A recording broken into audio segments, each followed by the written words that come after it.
The song? Oh, it was awesome! So catchy! So awesome and catchy! And I'm not just saying that because everyone else sounds enthralled by that song, including my proofreader, and I don't want you to hate me.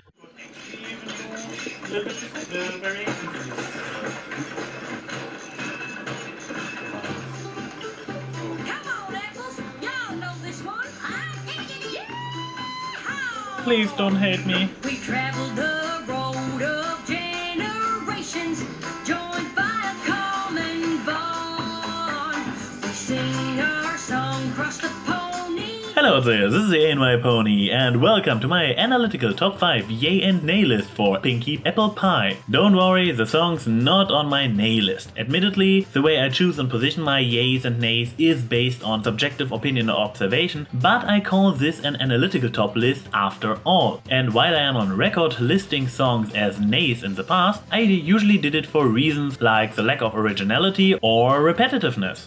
Or when I was really desperate to find 5 nays. About Apple to the core, I admit I am not into country music, so my dislike is obviously a matter of taste. Ergo, not a nay, but also not a yay. I am just the wrong person to judge.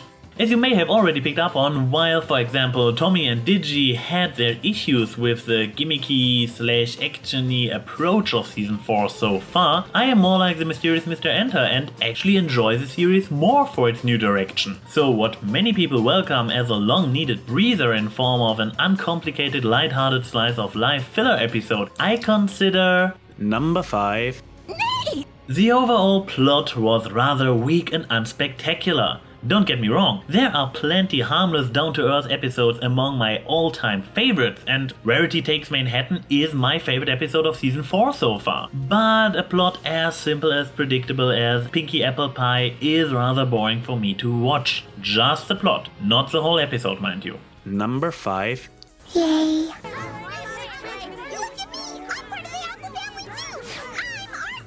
That's how you do a good joke at the end. Not somebody forcing one in while the rest of the cast laughs out loud or they roll their eyes and go all, oh blank. Make something that is actually funny for the viewer on its own account, void of cliches. As you can see, you can even get away with hitting a sledgehammer against the fourth wall if it is done right. While we are on the topic, thank Luna, no pseudo cliffhanger. While Rarity's rainbow spool will probably play a role somewhere down the line, and I really hope that Fluttershy's new set of teas is actually going to stick, I suspect most of the cliffhangers to be played either just for laughs or maybe even as actual red herrings. Should all the cliffhangers actually turn out to be serious and leading up to something, I'll get my nerdgasm when it happens.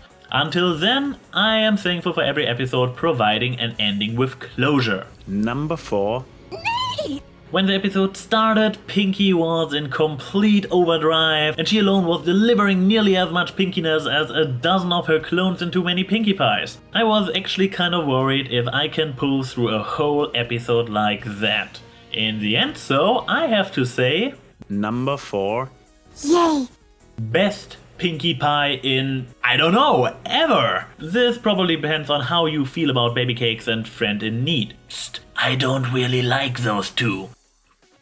With exception of the musical masterpiece known as the Smile Song, of course. Pinkie was zany and energetic, experiencing the world in that uniquely joyful way only she can pull off no matter what happens. She was funny as hell without being a pointless comic relief. What is actually a rather paradox statement, since relieving a tense situation through comedy is the point of comic relief, so it cannot be pointless. She does not only provide the driving plot point and the reason for the apples to try to show off their family in the best light, she also offers a very interesting point of reference for the viewer to evaluate the road trip. While the apples are so focused on showing what an impressive family they are that they lose sight of what really matters as a family, Pinkie is just there enjoying their quality social time. A little bit of salt though. Number 3. Neigh! The premise of a Pinkie episode was fake. The episode's title consists of 2 in 3 words of her name. She is there in the opening. All the Apple's efforts circle around Pinkie. She is there the whole time, if she's not just out to get new scrapbook supplies. But if you look at it from a distance, it is not really a Pinkie episode. It is the long overdue Apple Family episode I am glad we finally got, but besides her initial motivation in the beginning and the moment of the moral, she was there as an observer, as the one the Apple family to bounce off of, as the catalyst for everything happening. However, not as a character the episode was focused on. That said, what about the characters this episode did focus on? Number 3. Yay! 22 minutes minus intro of entirely Apple family interaction and inter-character dynamics without disturbances from the tormenting twosome, some guys we are supposed to perceive as antagonists, or a plot that leads up to the moral being that a family reunion is about actually spending time with each other. This was great! Even more impressive, the only additional character thrown into the mix was Pinkie, the character with the longest track record of causing distractions. However, here she actually ended up supporting the focus towards the dynamic between the apples. This is very impressive writing to witness here. I love seeing all the apples interacting, their similarities in stubbornness and feistiness, seeing that they all have their own quirks. Fun story. When I started watching the series, I thought Big Mac's "yup" would be a constantly reused sound file instead of an original recording each time, because the repeated catchphrase just sounded so familiar. Now listen to this. Yup, yup, yup, yup, yup, yup, yup, yup, yup, yup, hey, yup, yup, yup. Oh yeah, and I guess I have to mention it while I am talking about the apples, since not mentioning it will probably result in death threats against me if the feedback I already got for not explicitly mentioning it in my first impressions is a reference. Oh look, Apple Bloom is doing the Twilight Licious routine. Look, look, look, pandas, pandas everywhere! Seriously guys, it was a great idea and made me laugh out loud, but do you really want every single analyst to point out the same thing?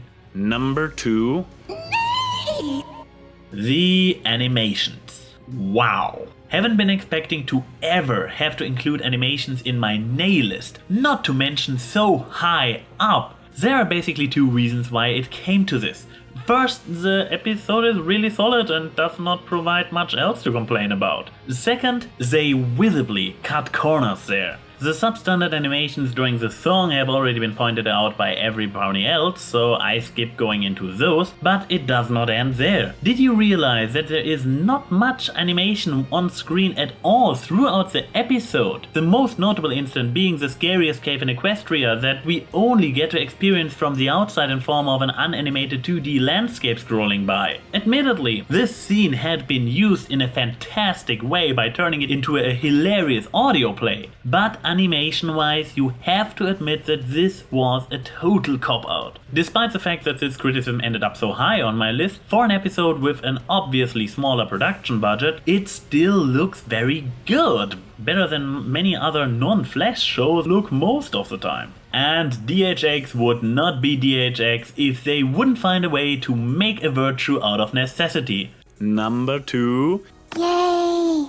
The episode is clustered with small visual gags and Easter eggs all over the place. The return of the duck, Slenderman's cameo, Leopard, and probably many more I haven't caught yet. Not to mention the scrapbook, drooling granny, duck-faced Pinkie, the actual inside of the cave, Buttmeg, Big Butt, McPlot, that image. So yeah, those little Easter eggs were the icing on this already humorous episode and my number 2 yay. Well, now let's find out if at least my top spot on my Neigh list is more than just a nitpick. Number 1. Nope. It is just another missed opportunity that kind of disappointed me. I like the premise that two of the main six realize that they might actually be related. Even so, my best friend counts more to me as family than a false cousin twice removed. And I also really enjoy how the episode turned out. However, picking the two Earth ponies of the main cast is rather unimaginative and further emphasizes that the three tribes prefer to stick to their own kind. Don't get me wrong, picking Pinkie and AJ as the possible related ones was a great choice for an interesting dynamic since they are extremely different. But on a meta level, revealing the blood relation between two members of different tribes would have been so much more meaningful. Then again, while the episode missed out on that end, it did great on another. Number 1. Pinkie Apple Pie accomplishes what Apple Family Reunion struggled, perhaps even failed to deliver. A good Applejack episode about an important aspect of being family without a forced setup accompanied by out-of-character behavior. This is another really solid episode for a new writer. It might not have been the most outstanding one, but as you can see, I barely found any real criticism. Natasha Levinger did a good job and I am looking forward to seeing more from her. Seriously though, has somebody inversed this? It is literally the exact opposite of how I would have ordered the songs. Anyways, this is AnY saying see you soon.